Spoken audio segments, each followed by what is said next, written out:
Հրատապանում հյուրընկալել եմ հասարակագետ, հրապարակախոս Կարինե Հակոբյանին, Տիկին Հակոբյան, շնորհակալ եմ հրավերն ընդունելու համար։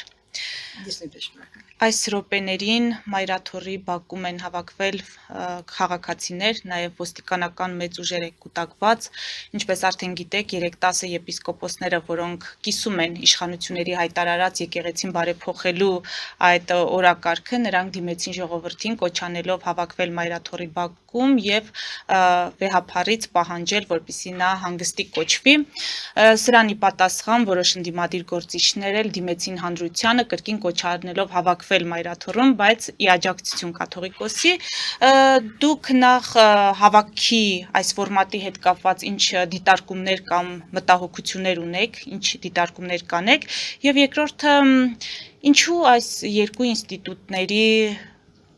ղեկավարները, կառավարիչները չեն կարողանում լեզու գտնել կամ արկա խնդիրները հարթել ոչ այն ձևաչափով, որով որ մենք տեսնում ենք։ Ընդհանրապես, գիտեք, պետական իշխանության պարտականությունն է պետական բոլոր հաստատությունները պահել հաշտության եւ ներդաշնակության մեջ, եւ եթե պարակտում կա, առավել եւս բախում, հակասություններ, ապա դրա պատասխանատուն բնականաբար առաջին հերթին պետական իշխանությունն է։ Բայց ես պատճառները ավելի խորն եմ տեսնում, որովհետև անընդհատ զուգահեռ եմ անցկացնում այն ամենի հետ, ինչ տեղի է ունենում աշխարհում, եւ վաղուց արդեն հասկացել եմ, որ այս երկրագնդը շատ փոքր է, եւ այն ինչ տեղի է ունենում այս երկրագնդի այս կետում, այն կետում, դրանք բոլորը միմյանց փոխկապակցված են, եւ կա ընդհանուր ծրագիր այս աշխարհի համար, եւ մենք նույնպես այս կետը, որը Հայաստանի Հանրապետությունն է, այդ ծրագրի մի մասն է։ Ցավոք սրտի ծրագիրը մարդկային եւ մարդասիրական ծրագիր չէ, այլ հակառակը։ Գիտենք դեռևս 72 թվականին հրապարակվեցին հաշվետվությունները գիտնականների Հռոմի ակումբինքից, որտեղ այսպես ճակերտների մեջ ապացուցեցին, որ բնակչության այս աճը վտանգավոր է, որ երկրագունդը չի կարող այսքան մարդ իր վրա կրել, սնունդի պակաս կլինի, այս որ մենք արտաշնչում ենք ածխաթթու գազ, որը վնաս է կլիմային եւ այլն, տարբեր անհեթեթություններ, այսպես ծախող գիտնականների, որոնց մեջ կան նաեւ Նոբելյան մրցանակակիրներ, կողմից կմած աշխատություններ եւ այլն։ Եվ այդ, այսպես ասած, այս ժամանակաշրջանի համար այդ հարացույցը ընդունվեց, որ բնակչությունը պետք է նվազեցնել։ Իսկ բնակչությունը ինչպես են նվազեցնում, պատերազմների միջոցով, համաճարակների, հիվանդությունների եւ տարբեր բախումների։ Եվ որպեսզի այդ ամենը իրականանան, պետությունները այդ ճանապարհին արգելքներ են։ Պետություններ եւ ազգություններ պետք չէ։ Ես հասկանում եմ ձեր այսպես մի քիչ վրդոված հայացքը, որովհետեւ դա այնքան անտրամաբանական է, այնքան խելահեղ է, այնքան զավեշտալի է, որ բայց փաստը այն է, որ դա սևով սպիտակի վրա գրված է եւ այդ բոլոր փաստաթղթերը կան։ Եվ դրա մասին բարձրաձայն են խոսում եւ դրա մասին բարձրաձայն են խոսում, բայց այնպես են խոսում, որ հասարակությունը համաշխարհային հասարակությունը խոսքը միայն Հայաստանի մասին չէ, չընկալի, չհասկանա։ Իրենք կարծես խոսում են միայն նրա համար, որ ասեն, գիտեք ինչ, մենք ձեզ տեղեկացրել էինք, որովհետև այդպես իրենց ծրագրի մեջ կա, որ չի կարելի լրիվ գաղտնի պահել, պետք է իրենք չիմանան, բայց դու չպետք է գաղտնի պահես։ Եվ այո, պատերազմներ այդ ծրագրի մաս։ Եվ հիմա դուք կասեք, այդ դեպքում պատերազմ ինչու է Հայաստանի կողմը պարտվողը, թող Հայաստանին պաշտպանեն վերջի վերջո, ինչու են պաշտպանում անարդար կողմին, իրենք շատ լավ, մեզնից ավելի լավ գիտեն, թե ում է պատկանում Ղարաբաղը իրականում եւ այս տարածաշրջանում Հայաստանը ինչ դեր ունի եւ աշխարհում Հայաստանը ինչ դեր ունի, իրենք դա մեզնից լավ գիտեն պատկերացրել, ցավոք սրտի մեզնից լավ։ Գիտեք ինչ հիշեցի 97 թվականին, երբ Լևոն Տեր-Պետրոսյանը այդ փաթեթային փուլային տարբերակներ առաջարկում եւ բոլորը դեմ էին բնականաբար, որովհետեւ Արցախը հանձնելու ավելի քաղաքակիրթ իհարկե, քան հիմա տեղի ունեցավ ճանապարհներ։ Եվ եկը շատ անկեղծորեն մի միտք հայտնեց, որին հարց չտրվեց։ Նա ասեց, ինչ է ուզում եք ամբողջ աշխարհին դեմ գնալ, եւ ոչ մի լրագրող ցավոք սրտի այդ ժամանակ չհարցրեց, պարոն Տեր-Պետրոսյան, պարոն նախագահ, իսկ ինչու է ամբողջ աշխարհը մեր դեմ, այո, ինչու։ Եվ եթե մենք իմանանք, թե ինչու է ամբողջ աշխարհը մեր դեմ, այդ ժամանակ ավելի ճիշտ կպատկերացնենք, չգիտեմ թե ինչ քայլեր կարող ենք անել, բայց ավելի ճիշտ կպատկերացնենք մեր անելիքը, մեր քայլերը, մեր ռազմավարությունը, մշակույթը, պետք է թշնամուն տեսնես, ով է քո թշնամին եւ ինչ ծրագրեր ունի քո նկատմամբ։ Եվ այս եկեղեցու դեմ հարվածները, եկեղեցին հայ առաքելական Սուրբ եկեղեցին վերացնելու քայլերը այդ ծրագրի մի մաս է։ Եվ դա չի վերաբերում կաթողիկոսին, շատ ավելի ուժգին հարված է Քրիստոսի արձանի կառուցումը, որովհետև դրանով վերացնում են մեր դավանանքը։ Կաթողիկոսին Աստված մի արասցե, եթե այսպես արտահերթ եղանակով տեղի ունենա, դա պարզապես շատ ամոթալի բան է, բայց կարելի ուրիշ, բայց եթե դու դավանանքն ես փոխում, ինչի համար է մնացյալ ամեն ինչ։ Իսկ Քրիստոսի արձան կանգնեցնելը դա մեր դավանանքին դեմ է, որովհետև մենք հայ առաքելական Սուրբ եկեղեցին արևելյան ուղղափառ եկեղեցու մաս է, եւ ընդհանրապես ուղղափառ եկեղեցի Սուրբ երրորդությունն է դրա Աստվածը։ Եթե հեռախոսը հեռու է, թե չկկարդայի այդ հատվածը Աստվածաշնչից, մի խոսքով դա հայտնի բան է, բոլորս գիտենք, բայց ինչու է դա թույլատրվում։ Սուրբ երրորդության դեպքում հայր չեն առանձնանում, նրանք իրենց բնությամբ միասին են, որպես անձեր առանձին են, այստեղ ամբողջության գաղափարն է գալիս։ Եվ մենք այսօր, որ այս վիճակում ենք Հայաստանը,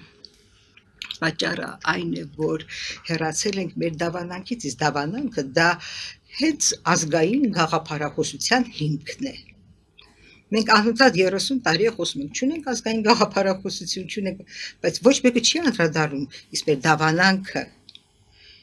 կամ ինչ է Սուրբ երրորդությունը, կամ ինչպես է դա անդրադառնում քաղաքական հարաբերություններում, հասարակական հարաբերություններում, ընտանիքում, ամեն ինչ դրա վրա է հիմնված եւ խախտված է։ Որտեւ մյուսը դա արդեն երկու կողմ է, սև սպիտակ, հին նոր այդ հակադրությունը, որը մերը չէ։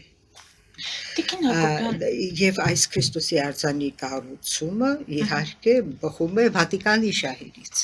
որովհետև երբ մենք կորցնում ենք մեր դավանանքը, վերանում է հայ առաքելական եկեղեցի, որպես ուղղափառ եկեղեցի, վերանում է։ Եվ անհապաղ կարծում եմ, պետք է դա կանգնեցնել եկեղեցու ծառայողները, քարոզիչները մի քանի անգամ ելույթ ունեցան դրա դեմ եւ ասեցին, որ չի կարելի, չի թույլատրվում, դա դեմ է մեր հավատքին, մեր դավանանքին եւ այլն։ Բայց դա պայքարի ձև չէ։ Մի քանի անգամ ասես, ստացվում է ասում ես ասելու համար։ Եվ հետո թողնես, որ դա կառուցվի։ Դու պետք է ասես այնքան եւ պայքարես այնքան, մինչեւ հասնես Դրակասեցման, այո։ Իհարկե։ Հիմա այսօր շատ ես կարծում եմ, որ ոչ մի էական բան չի լինի, բայց ինքը այս գործընթացը արդեն ամոթալի է։ Շատ ամոթալի է։ Պետության շահերից Իհարկե, եւ սա ոչ միայն եկեղեցուն է վիրավորում, ստորացնում, այլ հենց իշխանությանը։ Ինչով է զբաղված իշխանությունը։ Այս մեծ պետական խնդիրների մեջ պատկերում։ Տիկին Հակոբյան, այս արճակատման արմատները երբ փորձում են ներկայացնել, տարբեր ես այլ ուղղորդումներ էի լսել ու ասում են թուրք-ադրբեջանական պահանջներն է իրականացնում այս իշխանությունը։ Դուք փաստորեն նաև սրան ավելացնում եք Վատիկանը։ Դե բնականաբար Ադրբեջանը, գիտեք ինչ, Ադրբեջանը ոչինչ է։ Ոչինչ է, ուղղակի իմաստով ոչինչ։ Նա պարզապես իրենց այստեղ նշանակված կամակատարն է։ Մեր դեմ հիմնականում, այո, հենց մեր դեմ։ Բայց Եվ Պարսկաստանի իհարկե, բայց մի քիչ տարբեր է Պարսկաստանի հետ հարաբերությունները։ իսկ ինչու ավելի վաղ չէր սրվում այս խնդիրը։ Ավելի վաղ չէր դրված, եթե դա երկարաժամկետ ծրագիր էր։ Պետք է դա հնարավոր լինի, Էլիզա։ Գիտեք ինչպես է ընդհանրապես այդ ծրագիրը աշխատում։ Շատ դիվանագիտորեն, շատ աստիճանաբար, որպեսզի դա հնարավոր լինի անել։ Այնինչ այսօր ասում են, 2 տարի առաջ հնարավոր չէր ասել, դա ռումբի պես կպայթեր, բայց աստիճանաբար հասարակության ականջները աչքը վարժեցնում են այդ երևույթներին, որոնք առաջ անգամ քննարկել չէիր կարող, իսկ հիմա դու դա իրականացնում ես։ Դա է ծրագրի տեխնոլոգիան, աստիճանաբար, գաղտնի, ճիշտ պահը ընտրելով, հասարակությանը պատրաստելով, այնքան ուսումնասիրություններ են կատարում, թե որ պահին ինչ անեն։ Ծրագրի գոյությունը, եթե փորձենք դնել մի կողմ, Տիկին Հակոբյան, սրանով հանդերձ բացառել, որ եկեղեցու ներսում բարձրաստիճան հոգևորականների շրջանում կա խնդիր բարեվարկությունից սկսած։ Եթե դուք դա չեք բացառում, այսինքն եթե մենք արձանագրում ենք, որ կա հոգևոր դասի մոտ խնդիր սկսած սեփական բարեվարկությունից, ապա ինչու գոնե հոգևոր դասը խոհեմ չի գտնվում, այս ընթացքում չի վերանայում իր վարքագիծը, իր փոփոխություններին չի գնում, այդ անհրաժեշտ բարեփոխումներին չի գնում, որպեսզի դավադիր իշխանությունը նաև չօգտվի առիթից եւ չթիրախավորի իրենց։ Ոչ մի դավադրություն հնարավոր չի լինի իրականացնել, եթե դիմադրողականությունը ուժեղ է։ Նախ թույլատնում են այդ դիմադրողականությունը, այդ հիմա այնքան օրինակներ կարելի է բերել, այսինքն ներսից են, հետո նոր արտաքինից են հարվածը հասցնում։ Այնպես որ ընդհանուր պայմանները եւ մթնոլորտը այնպիսին է, եկեղեցին բազմաթիվ խնդիրներ ունի, շատ լուրջ խնդիրներ ունի։ Այն ինչի մասին մենք հենց սկզբից խոսեցինք կապված դավանանքի հետ, ցանկացած երրորդ մարդուն մոտենաս եւ հարցնես, ո՞րն է հայոց առաքելական Սուրբ եկեղեցու առանձնահատկությունը, նա չի կարողանա ասել, բայց դա է չէ հիմնականը։ Ֆելիչե ժամանակակից ատամնաբուժական կլինիկա։ Այստեղ հարմարավետությունն ու խնամքն առաջնային են։ Այստեղ կիրառվում են ատամնաբուժական ամենաժամանակակից տեխնոլոգիաներ, ճշգրիտ ախտորոշում, արդյունավետ բուժում, նուրբ փորձառություն եւ անհատական մոտեցում։ Սկսած սովորական մանրուքներից մինչև առաջադեմ ընթացակարգեր, այստեղ դուք գտնվում եք բարձր որակավորում ունեցող եւ փորձառու ատամնաբուժական մասնագետների ձեռքերում։ Մեր բարեկամական եւ հյուրընկալ անձնակազմն այստեղ է յուրաքանչյուր այցը հաճելի դարձնելու համար։ Ֆելիչե, ձեր առողջ եւ ամենաերջանիկ շպիտը սկսվում է այստեղից։ Եկեք եւ բացահայտեք նորարարության փորձագիտության եւ կարեկցանքի կատարյալ համադրությունը։ Վաճառվում է գերմանական հնաոճ դաշնամուր 1892 թվականի արտադրության ֆոն Մուրբախ, գտնվում է գերազանց վիճակում, կինը 15000 ԱՄՆ դոլար։ Հեռախոսահամար 094 115 310։ Երևան փոստը Գրանադա Հյուզում տեղեկացնում է։ Դրամական փոխանցումներ 1%-ով։ Օդանավով 1 փաունդը 2.99։ Նավով ուղարկեք 1 արկղ, երկրորդ արկղը անվճար։ Ավտոմեքենաների փոխադրում անհավատալի արժեքներով։ Ինչպես նաև կահույք եւ մեծ չափի բեռների փոխադրում։ Jackpot հագուստի խանութը երկրորդ մասնաճյուղն է բացել Գլենդելի սրտում, որտեղ կարող եք ձեռք բերել եվրոպական եւ ամերիկյան ընտիր հագուստեղեն, կոշկեղեն, աքսեսուարներ, պայուսակներ ամենահարմար արժեքներով։ Նաև կարող եք ցանկացած ապրանք պատվիրել եւ ձեռք բերել կարճ ժամանակում։ Jackpot-ի Գլենդելի հասցեն է 1135 North Pacific Avenue, հեռախոս 818 813 2252։ Jackpot հագուստի լավագույն կենտրոնը Գլենդելում։ 60-ից ավելի ճանաչված եվրոպական բրենդների ինքնատիպ, չկրկնվող եւ մատչելի ընտրանին Fortuna Home and Country House խանութ սրահում։ Նորավոճ սպասք եւ կահույք հորեկա բնագավառի համար, տեքստիլ, տնտեսական ապրանքներ, ամեն ինչ գեղեցիկ կյանքի համար։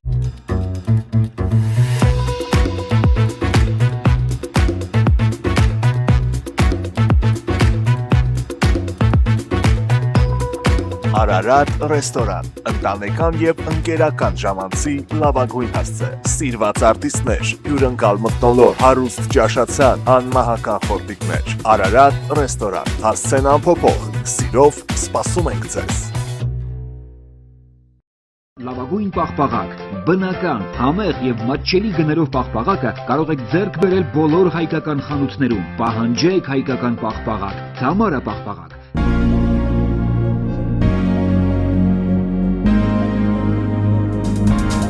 Տպագրեք ձեր գիրքը Նոյան տապան տպագրատանը, ինչպես նաև թերթեր, ամսագրեր, բուկլետներ եւ այլն։ Հասցեն քաղաք Երևան, Իսահակյան 28 առաջին հարկ։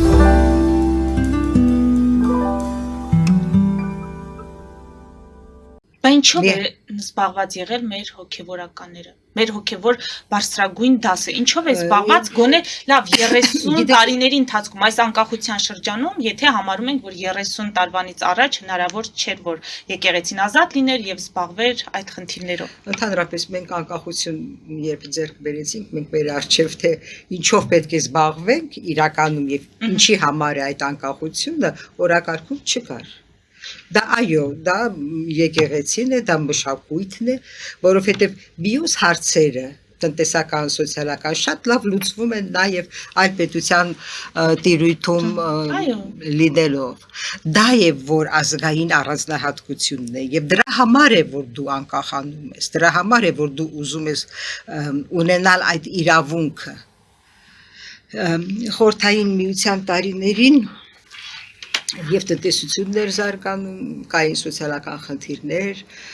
բայց հիմնական թերությունը այն էր, որ մեզ մյուս հանրապետությունների հետ հավասարեցնում էին։ Դա համահարթեցման բնական քաղաքականություն կար, որպեսզի իրենք բոլորին պահեին հաշտության մեջ, իրենք այդ համահարթեցման ծրագիրն էին, այո, իրականացնում։ Նույն Վրաստանի, Ադրբեջանի հետ մեր գորգերը ադրբեջանական էին կոչվում, եկեղեցիները վրացական էին կոչվում, իրենք ուզում էին այսպես շատ մեծ տարբերություն չլինի, այն տարբերությունը, որը փաստացի եւ իրականում կա։ Եվ դա խորհրդային գաղափարախոսության տեսանկյունից հասկանալի է։ Եվ դա այն հիմնական թերությունն էր, որ խորհրդային միությունում կար։ Բայց խորհրդային միությունից հետո այդ միակ խնդիրը ել ավելի շարունակվեց, իսկ բոլոր մյուս առավելությունները մենք կորցրեցինք։ Գիտեք, այս ձեր ասածից ինձ մոտ ինչ տպավորություն է, որ մենք Հայաստանում ապրում ենք Հայաստանը չսիրող մարդկանցով ենք ապրում, որովհետև ինչպես կարելի է ձեռք բերել անկախություն եւ այդ անկախությունը չօգտագործել իշա քո պետության, իշա քո ժողովրդի, քո ազգային այդ ինքնությունը պահպանելու եւ ավելի ամրապնդելու։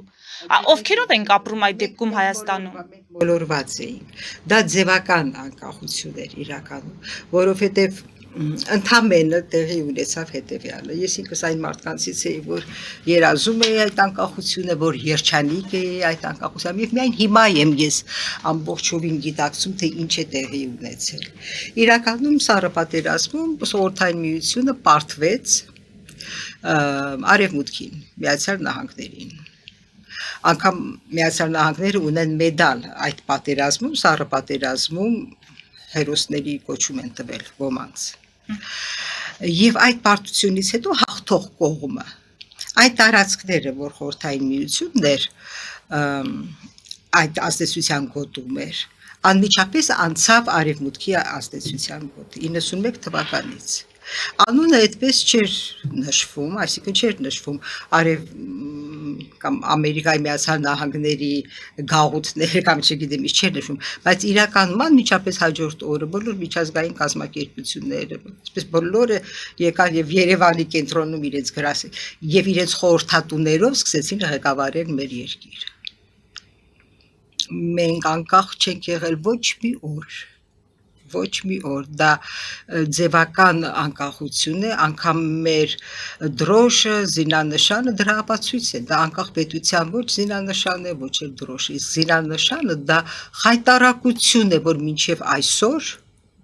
մենք դա հանդուրժում ենք, դա այնպիսի մի ազդեցություն ունի, ինչպիսին զինանշանն է, այնպիսին պետություն է, մեր այսօրվա Հայաստանի Հանրապետությունը ամբողջովին համապատասխանում է այն ամենին, ինչ որ պատկերված է զինանշանում, շղթայված, սուր, ծայրը չի երևում, այնտեղ այդ արյուծ, արծիվ, հիվանդոտ, մի խոսքով դրանք բոլորը նշաններ են, որոնք ունեն ազդեցություն։ Ինչի համար ավելի լավ է չլինի զինանշան, որը պետք է վատ ազդեցություն ունենա, եթե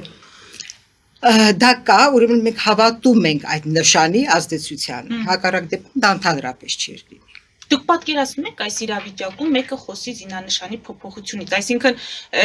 թվարկած այդ բազմաթիվ խնդիրներն ավելանան եւս եւս մեկ բան ասեմ, շատ խորամանկ են իրենք, որպեսզի մենք չխոսենք, իրենք են խոսում։ իրենք ովքեր։ Դե տվյալ դեպքում իշխանությունը։ Հասկանում եք ինչ եմ ուզում ասել։ Հիմա, երբ իրենք խոսում են, որ պետք է զինանշանը փոխել, արդեն մենք չենք խոսում։ Ուրեմն մենք մտածում ենք, որ իրենք վատ բան են ուզում անել, բայց զինանշան փոխել էլ կա, փոխել էլ կա։ Օրինակ ես ընդհանրապես առաջարկում եմ այդ ֆրանսիական հեղափոխությունից հետո զինանշանի այդ տեսակը եւ դրոշները, դերագույնները բոլորը, չէ, ֆրանսիական հեղափոխությունից հետո այդ դրոշի այդ տեսակն է։ Փոխենք մենք ունենանք մեր հայկականը, իսկ կարող է այդ զինանշանը լինի ընդամենը մեկ նշան,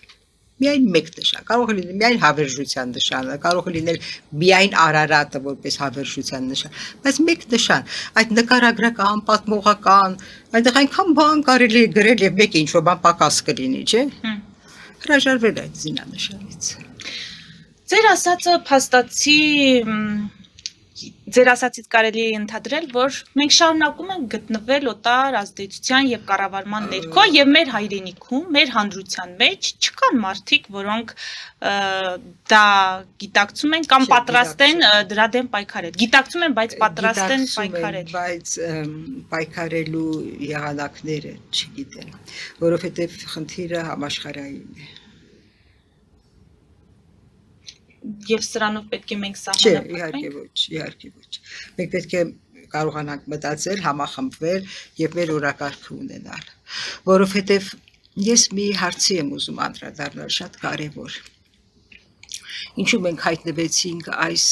վիճակում, որ հիմա կարող ենք այսպիսի խոսակցություն վարել, որ ոչինչ չենք կարող անել։ Դա այնքան ամոթալի բան է, չէ՞, այդ վիճակը, որ դու մտածես, ոչինչ չես կարող անել, բայց ինչու ես ապրում, եթե ոչինչ չես կարող անել, որպես ազգություն, ինչու գոյություն ունես։ Մենք այս վիճակում հայտնվեցինք, որովհետև մենք մոռացանք, մենք հրաժարվեցինք,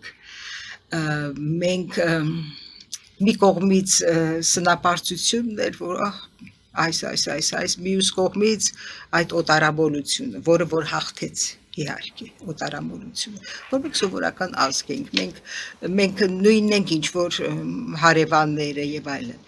Սա սնապարծություն երբեք չպետք է լինի, որովհետև եթե դու գիտես քո մշակույթը, քո պատմությունը եւ դու հասկանում ես եւ դու կարդացել ես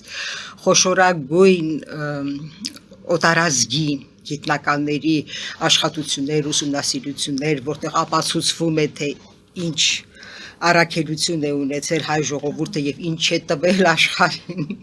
դա գիտեք երևակայությունից դուրս է, թե ինչ ենք մենք տվել աշխարհին, այն առումով է երևակայությունից դուրս, որ ամեն ինչ ենք տվել աշխարհին, ընդհանրապես մշակույթ եւ քաղաքակրթություն այստեղից է դուրս եկել։ Եվ այդպիսի պարտականություն ունեցող ժողովուրդը իրեն համարի սովորական ազգ, դա նույնն է, որ դու արյուծին դնես մկան վանդակի մեջ եւ ասես ապրի։ Եվ մենք այդ վիճակում ենք։ Իսկ մենք ոչ թե, ես ինչ եմ ուզում ասել, մենք երբեք չպետք է հարց բարձրացնեին եւ մտածեին այն մասին, որ մեզ պետք է ազգային գաղափարախոսություն, ազգային ծրագիր, մեզ պետք է համամարտկային ծրագիր եւ համամարտկային գաղափարախոսություն։ Մեր առաքելությունը դա է։ Մեր նշանակությունը համաշխարհային է։ Կամ դա է, կամ չկա։ Կամ դա է, կամ չկա, որովհետեւ երբ այսօր այսպիսի բնական արտագաղթ կա, երբեմն մտածում ես մարդիկ եւ աշխատանք ունեն եւ բոլորը չի որ գնում է սոցիալական վատ պայմաններից, բայց մի անբացատրելի բան կա, կարծես Մեր ճակատին գրված է, որ մենք պետք է շարունակենք ստեղծել դրսի համար, շենացնել ուրիշ քաղաքները, տալ գիտնականներ, գրողներ, նոր հայտնագործությունը եւ ամբողջ եւ շատ հաճախ թշնամու համար եւ լինել չգնահատված։ Գուցե ժամանակն է հասկանալու, որ մեր այս անկախ կոչված Հայաստանի առաջին նպատակը պետք է լիներ հայրենադարձությունը, այսինքն իրական նպատակ պետք է լիներ համախմբվել եւ նորից այդ համաշխարհային առաքելությունը, որ մենք ունենք աշխարհին տալու այն ինչ որ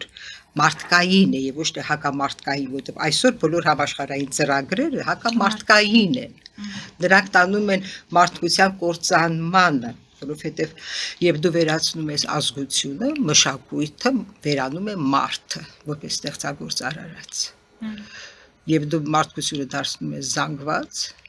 այ հիմա դուք զանգվածային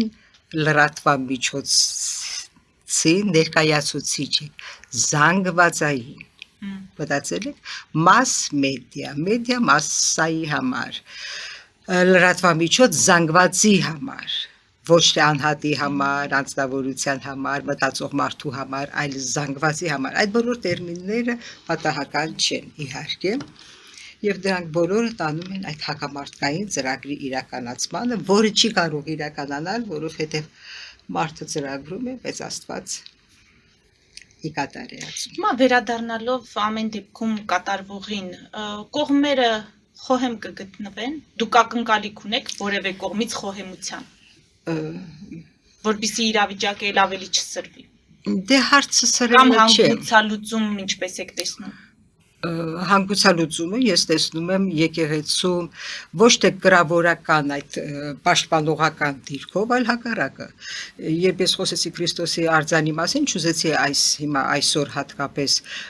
ինչ որ հարցում քննադատել եկեղեցում, բայց դա գրավորական պահվածք է, եւ դու երկու անգամ ասում ես եւ քեզ չեն լսում եւ դու համաձայնվում ես։ Եկեղեցին պետք է ներգործուն լինի։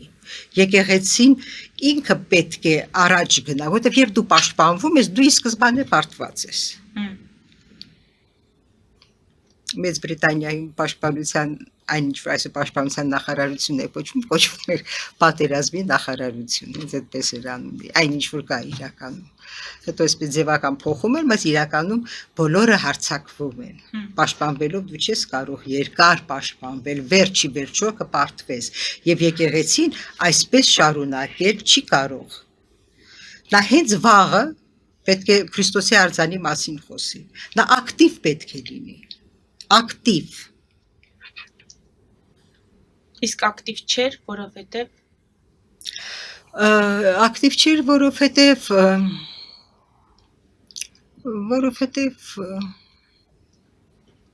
չգիտեմ, տարբեր պատճառներ կան երևի։ անձանց հետ կապված։ Անձանց Չեմ կարող ասել։ որակների հետ Գիտեք, չեմ կարող ասել, կարծում եմ ոչ ավելի պատճառները խորն են, որտեղ վախենում է Վատիկանից, հնարավոր է։ Մոսկվայից վախեր կան։ Դե Մոսկվայի պատրիարքը նույնպես ազդեցության տակ է։ Մեղմ ասած։ Քաղաքական վախերի մասին եմ ասում։ Մոսկվայից ունեն քաղաքական վախեր։ Ձեր տպավորությամբ, որովհետև այն ինչ կատարվում է, ասում են եկեղեցու վերնախավը գտնվում է ռուսական հսկողության եւ կառավարման ներքո։ Չէ, դա այնքան անտեղյակություն է։ Հակառակը, այս դեպքում նախ Մոսկվան ինքը միատար չէ, Մոսկվան ինքը պարակտված է, եւ նայած որ ուժերը, հայոց առաքելական եկեղեցին արևելյան ուղղափառության մաս է, Ռուսաստանը մյուս, ես ինքս շատ մանրամասներ չգիտեմ, բայց Չեմ կարծում որևէ եկեղեցի այսօր մտահոգ լինի հայոց եկեղեցու ուժեղացմամբ։ Որևէ եկեղեցի, չեմ կարծում, կարող է սխալել։ Տիկին Հակոբյան, եթե մի փոքր շեղվենք եւ փորձենք տարին ամփոփել, ինչ կարող եք ասել թե ձեռքբերումների, թե ձախողումների մասով։ Ունենք նշանակալից ձեռքբերումներ եւ շատ ցայտուն ու շատ վատ ձախողումներ։ Գիտեք, այս տարի այսպես ճահճացման կարծես տարի էր, այն ամենը ինչ արդեն ահավոր էր, կործանիչ էր, պատուհասություն էր, խոսք չունեմ, այդ ամենը պահպանվեց, մենք ոչինչ չկարողացանք շտկել, նկատի ունեմ Արցախի հարցում, նկատի ունեմ արտաքին քաղաքականության մեջ, ոչ մի այսպես արդյունավետ քայլ ես չտեսա։ Ցավոք սրտի ոչ մի այս պահին ոչինչ չեմ հիշում։ Իսկ ձախողումներ ցայտուն, որոնք դուք մատնանշեք ու դրանք ձեզ իսկապես շատ են անհանգստացնում։ Դե հենց այն ինչ որ այսօր տեղի է ունենում, դա մեկ տարի առաջ չէինք կարող պատկերացնել։ Դա ոչ թե ձախողում է, այլ ողբերգություն է։ Եվ Տիկին Հակոբյան, հասկանալի է, որ ընտրություններ են սպասվում եւ այսպիսի իրադարձությունները կարող են նաեւ դրա հետ կապված լինել ու մենք ականատես լինենք ել ավելի այլ զարգացումների։ Հիմա շատ են խոսում, ասում են հանրությունը, մեր հանրությունը հոգնել է եւ նախկիներից, եւ ներկաներից, եւ այլընտրանք է ուզում։ Ամեն դեպքում հարցումներ են արվել, ըստ որոնց 60% բնակչության ինքը չի ընտրում ոչ նախկին, ոչ ներկա։ Հիմա դուք որ կողմում եք, այսինքն դուք որպես քաղաքացի դուք եք սպասում այլընտրանքին եւ եթե սպասում եք, տեսնում եք այդ այլընտրանքը։ Ես կողմնակից կլինեի ընտրությունները բոյկոտելուն, եթե դա հնարավոր լիներ, բայց դա երբեք հնարավոր չի լինում, ցավոք սրտի։ Այ դուք որ ասեցիք նախկիններ, ներկաներ, այդ եզրույթների շրջանառությունը հենց գալիս է նրանից, որ մենք այդ երրորդության գաղափարից շեղվել ենք, որովհետև երրորդության գաղափարի դեպքում ներդաշնակություն է եւ այդպիսի նախկին եւ ներկա հակադրություն երբեք չի առաջանում հայրերի եւ որդիների այդ պայքարը դա արևմտյան ես նկատի չունեմ Եվրոպա կամ Ամերիկա արևմուտքը դա մի առանձին այսպես պայմանական անուն է այդ համատեքստում է, որ մենք ընդունել ենք եւ դրա գերին ենք դարձել իրականում։ Եվ դա եւ ընտրություններն են այդ այո, հենց այդ նույն տրամաբանության մեջ։ Ինչ որ բան հասկանալի է, որովհետեւ կարողացել են նախկինների սխալները, որոնք շատ հաճախ աններելի սխալներ են եւ անթույլատրելի սխալներ են, չափազանցնել, տասնապատկել եւ այլն, որպեսզի ժողովրդին ավելի դարձնեն հեղափոխական, ընդվզող եւ այլն, վատ իմաստով ոչ թե լավ, որովհետեւ այնտեղ որտեղ պետք է ընդվզել, չեն ընդվզում, իսկ այնտեղ որտեղ կարելի ավելի ըմբռնող լինել, հասկանալ վերջի վերջո կապիտալիստական համակարգ է, որտեղ ուժեղը հաղթում է թույլին։ Մի խոսքով ընտրություններին ես դեռ 21 թվականին քիչ եմ ելույթ ունեցել, բայց ասել եմ, որ չի կարելի գնալ ընտրության իշխանության օրակարգով, անգամ օրը իրենք էին որոշել, բայց գնացին։ Ինձ համար անհասկանալի է շատ դեպքերում ընդդիմության քայլերը պահվածքը եւ շատ լավ իրենք հասկանում են, որ չկա այդպիսի իշխանություն, որ չօգտագործի իշխանական լծակներ, օգտագործում եւ այս իշխանությունը նույնպես օգտագործելու է։ Եվ այդ դեպքում խոսել թե քանի տոկոս ժողովրդի ինչ է մտածում, անիմաստ է դառնում։ Եվ կարելի է կեղծել։ Եվ ես այն կարծիքին եմ, ինձ համար դա այսպես ականջ է ծագում, երբ ասում էին թույլատրելի կեղծիքները թույլատրելի սահմանում, կեղծիքները չեն ազդել, կեղծիքը կեղծիք է, կեղծիքը անթույլատրելի է, բայց դա նույնպես ընդունված է եւ մտածված է, որովհետեւ երբ կարելի է կեղծիքի վրա աչք փակել, նկատի ունեմ դիտորդները եւ երբ կարելի է չփակել։ Այսինքն դուք որպես քաղաքացի ընտրության չեք գնալու եւ ձեր ձայնին այսպես ասած տես չեք կանգնում։ Ես այսպես խոսում եմ, բայց միշտ գնում եմ։ Միշտ գնում եմ Եվ ճիշտը գնալն է Տիկին Հակոբյան, այդպես չի Դե որտեղ չգնալը հարց չի լուծում։ Ես ասում եմ հնարավոր չի համընդհանուր բոյկոտ։ Եթե հնարավոր լիներ, կարելի էր, բայց միևնույն է այս ձևական համակարգը գործում է եւ դու դրա գերին ես։ Ինչ կպաղթեք մեզ լսողներին, մեր հանրությանը։ Ես կցանկանամ, որպեսզի մենք յուրաքանչյուրս մեր շրջապատում, մեր աշխատանքի մեջ լինենք ավելի տեղեկացված, որը շատ դժվար է։ 90% ապատեղեկատվություն է։ Երբ դու տեղեկացված ես իրականում, դու ավելի ճիշտ ես կողմնորոշում եւ ճիշտ քայլեր ես անում։ Այդ իսկ պատճառով, երբ հաղորդումներ եք լսում, միշտ տեսեք որ ալիքն է, ով է խոսում, ինչ է, նոր այդպես մի ամեն ինչ հալածյուղի տեղ ընդունեք։ Եվ իհարկե ինքս լինելով այդպես անբուժելի լավատես, որը որ ճիշտ է, ամեն դեպքում, հակառակ դեպքում մարդկությունը գոյություն չէր ունենա, վերջի վերջո հաղթում է, բարին հաղթում է ազնիվը, հիմա շատ ծանր ժամանակաշրջան է, բայց փոխվում է ժամանակաշրջան, հիմա անկումի ժամանակաշրջան է, կբարձրանա, պետք է համբերություն, համախմբվածություն, ազնվություն, սկզբունքայնություն, և նաև ընտրություն կատարելիս կողմնորոշվել, թե որն է,